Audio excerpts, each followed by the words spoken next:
This famous novel from the past starts when a park is let at last.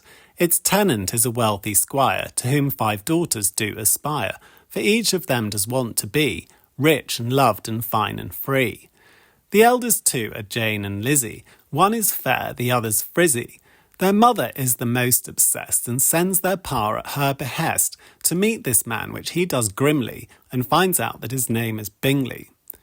The girls all jump around with joy, but how to meet this dashing boy? I know, said Ma one rainy day. Go over there, you'll have to stay. She sent the eldest one on Nelly, a big old brute but rather smelly, and when a vicious storm rained down, the girl arrived with soaking gown.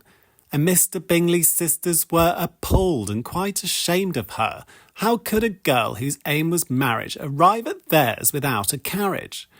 They took her to a stately room and sent the horse off with the groom. The servants warmed and gave her food, the sisters supercilious and rude. But Mr. Bingley was impressed, and while she stayed became obsessed. But his best mate, a chap called Darcy, began to get quite cross and arsy. He told him she was brash and coarse and sent her home upon her horse. But eldest girl was hurt and lost. She must have him at any cost. So mother pulled out all the stops and took her to expensive shops. But all the girls around the place were also set upon this chase to get the rich and wealthy man by hook or crook or lying plan. But no one had as much persistence as Mrs. Bennet's strong resistance. She took the girls with sheer delight in finest gowns on darkest night, and all 5 girls outdid them all at Mr. Bingley's winter ball. But at this ball they all drank wine and had a fine and dandy time, but they forgot to always be genteel, polite and womanly. Fitzwilliam Darcy was ashamed, the ghastly mother was to blame, so he refused to dance with Lizzie, which sent the mother in a tizzy, and she pronounced and said aloud that he was sanctimonious and proud. The sisters jeered and said with snide, that boy is vanity and pride. This made our Darcy curse and frown, so he went off to London town and took with him the Bingley lot, and Bennet girls he quite forgot. Then one fine day at Longbourn Manor, a weird old man with lisp and stammer turned up and announced on his life that he'd take Lizzie for his wife. He pleaded gushing deeply longings, but no way she'd take Mr. Collins, for he was ugly, poor, a vicar, which only made her mother bicker, for she wanted her yes to say, so Longbourn wasn't entailed away. But then the twists and turns began, and entered quite a dashing man, but dark and devilish the toad set out to get the money owed.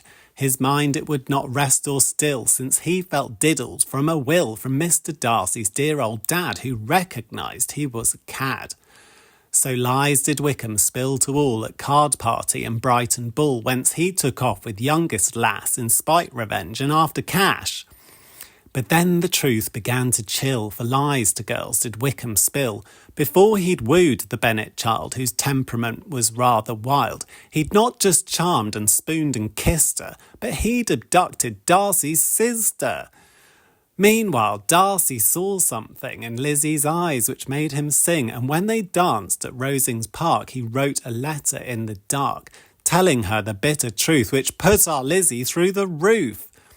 But passion was alighted when she read said letter, wept, and then, when she'd digested words enclosed, he got down on one knee, proposed.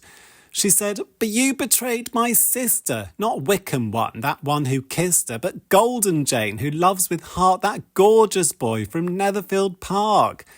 Mr. Darcy coughs and stammers. She said, your ungentlemanlike manners have cost you here. I don't accept. So she refused Darcy's request, who promptly jumped into a lake and came out looking like a rake. Meanwhile, the father went to find his girl before she came a bride. He raced off with no hesitation to save his girls their reputation. He summoned lots of carriages to save his daughters' marriages, and found the silly girl unmarried, so to the altar she was carried. She wed the cad and went to Yorkshire, and that was how he saved his daughter. But little did the others know that Darcy had his love bestowed by bribing Wickham with his stash, who took the girl and kept the cash. When Lizzie learnt the sister wedded, she found to whom she was indebted. For Darcy, it was not mistaken, had triumphed here and saved her bacon. His pride to him did not belong when he admitted he was wrong to stop beloved Jane from loving with prejudice concealed and gloving. So Jane and Bingley duly wed, and as the vows were being said, our Mr. Darcy asked once more if it was him she did adore, and now that she did understand, would Lizzie now give him her hand?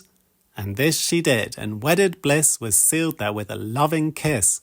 And do you know the moral here, which all our hearts and souls hold dear, is that a single rich man's life is not complete without a wife, for it's a universal truth, and Liz and Darcy are the proof.